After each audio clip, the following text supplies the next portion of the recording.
আজিৰ এই ভিডিঅ'টোত বিভিন্ন ধৰণৰ কম্পিটিটিভ এক্সামত আহি থকা কিছুমান গুৰুত্বপূৰ্ণ প্ৰশ্নসমূহ আলোচনা কৰা হৈছে আৰু নহা কিছুমান ইম্পৰ্টেণ্ট প্ৰশ্ন আলোচনা কৰা হৈছে। সো আপোনালোকে ভিডিঅ'টো ভালদৰে চাব। আজিৰ প্ৰথম কোৱেশ্যনটো হ'ল তলত দিয়া কোনখন নদী উত্তৰ ভাৰতৰ নদী নহয়। যে তলত দিয়া কোনখন নদী উত্তৰ ভাৰতৰ নদী নহয়। অপশ্যনসমূহৰ ভিতৰত কাৰেক্ট অপশ্যনটো হ'ল অপশ্যন নম্বৰ বি কৃষ্ণা। যে কৃষ্ণা নদী উত্তৰ ভাৰতৰ নদী নহয়। নেক্সট 2 নম্বৰ কোৱেশ্যনটো হ'ল কোন তাৰিখে ভাৰতে স্বাধীনতা দিৱস পালন কৰে। যে কোন তাৰিখত স্বাধীনতা দিৱস পালন কৰা হয়। অপশ্যনসমূহৰ ভিতৰত কাৰেক্ট অপশ্যনটো হ'ল অপশ্যন নম্বৰ সি 15 আগষ্ট। 15 আগষ্ট তাৰিখে স্বাধীনতা দিৱস পালন কৰা হয়। এতিয়া আহিছোঁ 3 নম্বৰ কুৱেশ্যনটো লৈ। 3 নম্বৰ কুৱেশ্যনটোত সুধিছে মহাকাশলৈ যোৱা প্ৰথমজন ভাৰতীয় মহাকাশচাৰী কোন আছিল। যে মহাকাশলৈ যোৱা প্ৰথমজন ভাৰতীয় মহাকাশচাৰীজন কোন। অপশ্যনসমূহৰ ভিতৰত কাৰেক্ট অপশ্যনটো হ'ল অপশ্যন নম্বৰ এ ৰাকেশ শৰ্মা। যে ৰাকেশ শৰ্মা মহাকাশলৈ যোৱা প্ৰথমজন ভাৰতীয় মহাকাশচাৰী। এতিয়া আহিছোঁ 4 নম্বৰ কুৱেশ্যনটো লৈ। 4 নম্বৰ কুৱেশ্যনটোত সুধিছে আমাৰ সৌৰজগতৰ ক্ষুদ্ৰতম গ্ৰহ কোনটো। যে আমাৰ সৌৰজগতৰ আটাইতকৈ সৰু গ্ৰহ কোনটো। অপশ্যনসমূহৰ ভিতৰত কাৰেক্ট অপশ্যনটো হ'ল অপশ্যন নম্বৰ বি বুধ। যে বুধ গ্ৰহ হ'ল আমাৰ সৌৰজগতৰ আটাইতকৈ সৰু গ্ৰহ। এতিয়া আহিছোঁ 5 নম্বৰ কুৱেশ্যনটো লৈ। 5 নম্বৰ কুৱেশ্যনটোত সুধিছে ভাৰতৰ ৰাষ্ট্ৰীয় জন্তু কোনটো। যে ভাৰতৰ ৰাষ্ট্ৰীয় জন্তু কোনটো। অপশ্যনসমূহৰ ভিতৰত কাৰেক্ট অপশ্যনটো হ'ল অপশ্যন নম্বৰ এ বাঘ। যে বাঘ হ'ল ভাৰতৰ ৰাষ্ট্ৰীয় জন্তু। এতিয়া আহিছোঁ 6 নম্বৰ কুৱেশ্যনটো লৈ। 6 নম্বৰ কুৱেশ্যনটোত সুধিছে বিহাৰৰ ৰাজধানী কি। যে বিহাৰৰ ৰাজধানী কি। অপশ্যনসমূহৰ ভিতৰত কাৰেক্ট অপশ্যনটো হ'ল অপশ্যন নম্বৰ চি পাটনা। যে পাটনা হ'ল বিহাৰৰ ৰাজধানী। এতিয়া আহিছোঁ 7 নম্বৰ কুৱেশ্যনটো লৈ। 7 নম্বৰ কুৱেশ্যনটোত সুধিছে তলত দিয়া কোনখন দেশ land of the rising San নামেৰে জনাজাত। অপশ্যনসমূহৰ ভিতৰত কাৰেক্ট অপশ্যনটো হ'ল অপশ্যন নম্বৰ বি জাপান। যে জাপানক land of the rising sun নামেৰেও জনা যায়। এতিয়া আহিছোঁ 8 নম্বৰ কুৱেশ্যনটো লৈ। 8 নম্বৰ কুৱেশ্যনটোত সুধিছে এছীয় সিংহ ক'ত পোৱা যায়।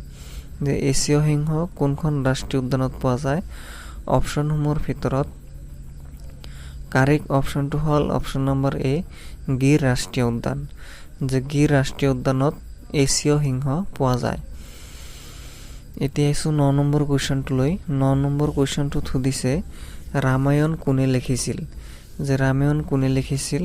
অপশ্যনসমূহৰ ভিতৰত কাৰেক্ট অপশ্যনটো হ'ল অপশ্যন নম্বৰ বি বাল্মীকি। যে বাল্মীকিয়ে ৰামায়ণ লিখিছিল। এতিয়া আহিছোঁ 10 নম্বৰ কুৱেশ্যনটো লৈ। 10 নম্বৰ কুৱেশ্যনটোত সুধিছে বিখ্যাত চিত্ৰ মনালিছা কোনে অংকন কৰি উলিয়াইছিল। যে মনালিছাখন কোনে অংকন কৰি উলিয়াইছিল। অপশ্যনসমূহৰ ভিতৰত কাৰেক্ট অপশ্যনটো হ'ল option number D Leonardo da Vinci. Leonardo da ভিঞ্চিয়ে মনালিছাখন অংকন কৰি উলিয়াইছিল। এতিয়া আহিছোঁ 11 নম্বৰ কুৱেশ্যনটো লৈ। 11 নম্বৰ কুৱেশ্যনটোত সুধিছে ৰঞ্জী ট্ৰফী তলত দিয়া কোনটো ক্ৰীড়াৰ সৈতে জড়িত। যে ৰঞ্জী ট্ৰফী কোনখন খেলৰ লগত জড়িত। অপশ্যনসমূহৰ ভিতৰত কাৰেক্ট অপশ্যনটো হ'ল অপশ্যন নম্বৰ বি ক্ৰিকেট। যে ক্ৰিকেট খেলৰ লগত ৰঞ্জী ট্ৰফী জড়িত। এতিয়া আহিছোঁ 12 নম্বৰ কুৱেশ্যনটো লৈ। 12 নম্বৰ কুৱেশ্যনটোত সুধিছে পৃথিৱীৰ ভিতৰত সৰ্ববৃহৎ নদীদ্বীপ কোনটো। যে আটাইতকৈ ডাঙৰ নদীদ্বীপ কোনটো। অপশ্যনসমূহৰ ভিতৰত কাৰেক্ট অপশ্যনটো হ'ল অপশ্যন নম্বৰ ডি মাজুলী। যে মাজুলী হ'ল পৃথিৱীৰ ভিতৰত আটাইতকৈ ডাঙৰ নদীদ্বীপ। এতিয়া আহিছোঁ 13 নম্বৰ কুৱেশ্যনটো লৈ। 13 নম্বৰ কুৱেশ্যনটোত সুধিছে ভাৰতৰ নেপোলিয়ন নামেৰে কাক জনা যায়। ভাৰতৰ নেপোলিয়ন নামেৰে কাক জনা যায়। অপশ্যনসমূহৰ ভিতৰত কাৰেক্ট অপশ্যনটো হ'ল অপশ্যন নম্বৰ চি সমুদ্ৰগুপ্ত। যে সমুদ্ৰগুপ্তক ভাৰতৰ নেপোলিয়ন নামেৰেও জনা যায়। এতিয়া আহিছোঁ 14 নম্বৰ কুৱেশ্যনটো লৈ। 14 নম্বৰ কুৱেশ্যনটোত সুধিছে তলত দিয়া কোনটো নৃত্যৰ উৎপত্তিস্থল কেৰেলা। কেৰেলাৰ পৰা তলত দিয়া কোনটো নৃত্যৰ উৎপত্তি হৈছে। অপশ্যনসমূহৰ ভিতৰত কাৰেক্ট অপশ্যনটো হ'ল অপশ্যন নম্বৰ বি কথাকলি। যে কথাকলি কেৰেলাৰ পৰা উৎপত্তি হৈছে। এতিয়া আহিছোঁ 16 নম্বৰ কুৱেশ্যনটোলৈ। 16 নম্বৰ কুৱেশ্যনটোত সুধিছে ভাৰতত কোনে মোগল সাম্ৰাজ্য স্থাপন কৰিছিল? যে ভাৰতত কোনে মোগল সাম্ৰাজ্য স্থাপন কৰিছিল? অপশ্যনসমূহৰ ভিতৰত কাৰেক্ট অপশ্যনটো হ'ল অপশ্যন নম্বৰ ডি, বাবৰ। যে বাবৰে ভাৰতত মোগল সাম্ৰাজ্য স্থাপন কৰিছিল। এতিয়া আহিছোঁ 17 নম্বৰ কুৱেশ্যনটোলৈ। 17 নম্বৰ কুৱেশ্যনটোত সুধিছে 1492 চনত কোনে আমেৰিকা আৱিষ্কাৰ কৰিছিল? যে 1492 চনত আমেৰিকা কোনে আৱিষ্কাৰ কৰিছিল?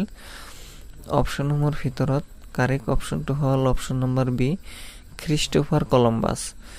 যে খ্ৰীষ্টোফাৰ কলম্বাছে আমেৰিকা আৱিষ্কাৰ কৰিছিল। এতিয়া আহিছোঁ 18 নম্বৰ কুৱেশ্যনটোলৈ। 18 নম্বৰ কুৱেশ্যনটোত সুধিছে পৃথিৱীৰ আটাইতকৈ ডাঙৰ মহাসাগৰ কোনখন? যে পৃথিৱীৰ আটাইতকৈ ডাঙৰ মহাসাগৰ কোনখন? অপশ্যনসমূহৰ ভিতৰত কাৰেক্ট অপশ্যনটো হ'ল অপশ্যন নম্বৰ বি, প্ৰশান্ত মহাসাগৰ। যে প্ৰশান্ত মহাসাগৰ হ'ল পৃথিৱীৰ ভিতৰত আটাইতকৈ ডাঙৰ মহাসাগৰ। এতিয়া আহিছোঁ 90 নম্বৰ কুৱেশ্যনটোলৈ। 90 নম্বৰ কুৱেশ্যনটোত সুধিছে কোনটো মানৱসৃষ্ট জলপথে প্ৰশান্ত মহাসাগৰক আটলান্টিক মহাসাগৰৰ সৈতে সংযোগ কৰিছে? যে অপশ্যনসমূহৰ ভিতৰত কাৰেক্ট অপশ্যনটো হ'ল অপশ্যন নম্বৰ ডি, পানামা খাল। যে পানামা খালে প্ৰশান্ত মহাসাগৰক আটলান্টিক মহাসাগৰৰ সৈতে সংযোগ কৰিছে। এতিয়া আহিছোঁ 20 নম্বৰ কুৱেশ্যনটোলৈ। 20 নম্বৰ কুৱেশ্যনটোত সুধিছে আফগানীসকল কোন ৰাজ্যৰ জনজাতি? যে আফগানীসকল কোন ৰাজ্যৰ জনজাতি? অপশ্যনসমূহৰ ভিতৰত কাৰেক্ট অপশ্যনটো হ'ল option number C, Arunachal Pradesh. যে আফগানীসকল অৰুণাচল প্ৰদেশ ৰাজ্যৰ জনজাতি। এতিয়া আহিছোঁ 21 নম্বৰ কুৱেশ্যনটোলৈ। 21 নম্বৰ কুৱেশ্যনটোত সুধিছে হালুক সংশ্লেষণৰ জৰিয়তে উদ্ভিদে তলত দিয়া কোনটো প্ৰস্তুত কৰে? যে হালুক সংশ্লেষণৰ জৰিয়তে উদ্ভিদে তলত দিয়া কোনটো প্ৰস্তুত কৰে? অপশ্যনসমূহৰ ভিতৰত কাৰেক্ট অপশ্যনটো হ'ল অপশ্যন নম্বৰ এ, কাৰ্বহাইড্ৰেট। যে হালুক সংশ্লেষণৰ জৰিয়তে উদ্ভিদে কাৰ্বহাইড্ৰেট প্ৰস্তুত কৰে। এতিয়া আহিছোঁ 22 নম্বৰ কুৱেশ্যনটোলৈ। 22 নম্বৰ কুৱেশ্যনটোত সুধিছে ভিটামিন এৰ অভাৱত হোৱা ৰোগ হ'ল? যে ভিটামিন এৰ অভাৱত কোনটো ৰোগ হয়? অপশ্যনসমূহৰ ভিতৰত কাৰেক্ট অপশ্যনটো হ'ল অপশ্যন নম্বৰ চি, কুকুৰিকণা। যে ভিটামিন এৰ অভাৱত কুকুৰিকণা ৰোগ হয়। এতিয়া আহিছোঁ 23 নম্বৰ কুৱেশ্যনটোলৈ। 23 নম্বৰ কুৱেশ্যনটোত সুধিছে মানৱ শৰীৰৰ লোহিত ৰক্তকণিকাই প্ৰধানত কঢ়িয়াই নিয়া সামগ্ৰীবিধ কি? লোহিত ৰক্তকণিকাই কোনবিধ সামগ্ৰী কঢ়িয়াই নিয়ে? অপশ্যনসমূহৰ ভিতৰত কাৰেক্ট অপশ্যনটো হ'ল অপশ্যন নম্বৰ বি, অক্সিজেন। মানৱ শৰীৰৰ লোহিত ৰক্তকণিকাই অক্সিজেন কঢ়িয়াই নিয়ে। এতিয়া আহিছোঁ 24 নম্বৰ কুৱেশ্যনটোলৈ। 24 নম্বৰ কুৱেশ্যনটোত সুধিছে তলত দিয়া কোনটো ৰোগ মহে বিয়পায়? যে তলত দিয়া কোনটো ৰোগ মহে বিয়পায়? অপশ্যনসমূহৰ ভিতৰত কাৰেক্ট অপশ্যনটো হ'ল অপশ্যন নম্বৰ ডি, ডেংগি। এতিয়া আহিছোঁ 26 নম্বৰ কুৱেশ্যনটোলৈ। 26 নম্বৰ কুৱেশ্যনটোত সুধিছে কেটেৰেক্ট কোন অংগৰ ৰোগ? যে কেটেৰেক্ট কোন অংগৰ ৰোগ? অপশ্যনসমূহৰ ভিতৰত কাৰেক্ট অপশ্যনটো হ'ল অপশ্যন নম্বৰ চি, চকু। কেটেৰেক্ট ৰোগটো চকুত হয়। এতিয়া আহিছোঁ 27 নম্বৰ কুৱেশ্যনটোলৈ। 27 নম্বৰ কুৱেশ্যনটোত সুধিছে তলত দিয়া কোনটো হৰমনে তেজত গ্লুকোজৰ মাত্ৰা কমায়? যে তলত দিয়া কোনটো হৰমনে তেজত গ্লুকোজৰ মাত্ৰা কমায়? অপশ্যনসমূহৰ ভিতৰত কাৰেক্ট অপশ্যনটো হ'ল অপশ্যন নম্বৰ এ, ইনচুলিন। যে ইনচুলিন হৰমনে তেজত গ্লুকোজৰ মাত্ৰা কমায়। এতিয়া আহিছোঁ 28 নম্বৰ কুৱেশ্যনটোলৈ। 28 নম্বৰ কুৱেশ্যনটোত সুধিছে কোন ৰোগৰ প্ৰতিষেধক ৰূপে BCG ভেকচিন দিয়া হয়? যে কোনটো ৰোগৰ প্ৰতিষেধক ৰূপে BCG ভেকচিন দিয়া হয়? অপশ্যনসমূহৰ ভিতৰত কাৰেক্ট অপশ্যনটো হ'ল অপশ্যন নম্বৰ ডি, যক্ষ্মা। যে যক্ষ্মা ৰোগৰ প্ৰতিষেধক ৰূপে BCG ভেকচিন দিয়া হয়। এতিয়া আহিছোঁ 29 নম্বৰ কুৱেশ্যনটোলৈ। 29 নম্বৰ কুৱেশ্যনটোত সুধিছে তলত দিয়া কোনটোত পাচক ৰস নাথাকে?